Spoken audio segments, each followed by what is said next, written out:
ইচ্ছাধারী নাগ নাগুণী ମୁଁ ସପେରା ବସ୍ତିରୁ 3ଟା ବିନି ଚୋରେଇ ଆଣିଛି। ଏଠି 3 ଜଣ ବିନି ବଜେଇବା, ସାପ 2ଟା ଟାଣି ହେଇ ଗୁମ୍ଫାକୁ ପଳେଇ ଆସିବେ। ମନ ଭରି ଆମେ ନାଚିବା ଆଉ ନାଚ ଦେଖିବା। ଆଉ क्या ତାପରେ ଝୋଳ କରି ଖାଇବା। ଆଗ ସେ ଘୋଳ 2ଟା ପୋଡ଼ି ଦେ, ସେମାନଙ୍କର ଶକ୍ତି ସବୁ ନଷ୍ଟ ହେଇଯିବ। ନାଇଁ ନାଇଁ ମଉସା, ଖୋଳ ପଡ଼ିଦେଲେ ସେ 2ଟା ଭସ୍ମ ହେଇଯିବେ।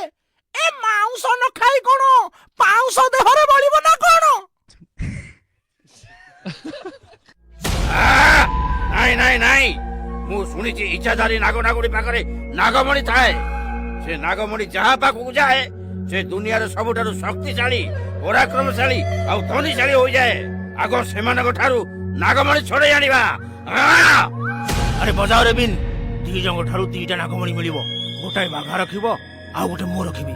ଆଉ ତାପରେ ସାରା ଦୁନିଆ ଆମ ଆଙ୍ଗୁଠି ଅଗରେ ନାଚିବ। କେମିତି ନାଚିବ ଜାଣିଛୁ? ଟେଙ୍ଗେରେ ଟେଟେ ଟେଟେଙ୍ଗେ, ଟେଙ୍ଗେରେ ଟେଟେ ଟେଟେଙ୍ଗେ, ଟେଙ୍ଗେରେ ଟେଟେ ଟେକେଙ୍ଗେ।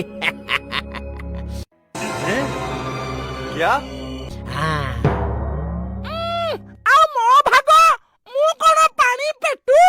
ମୁଁ ଠାପ କଲି, ମୁଁ ଖୋଳ ଚୋରାଇଲି, ମୁଁ ବିନି ଆଣିଲି। ତମେ ନାଗମଣି ରଖି କଣ ରାଜ କରିବ?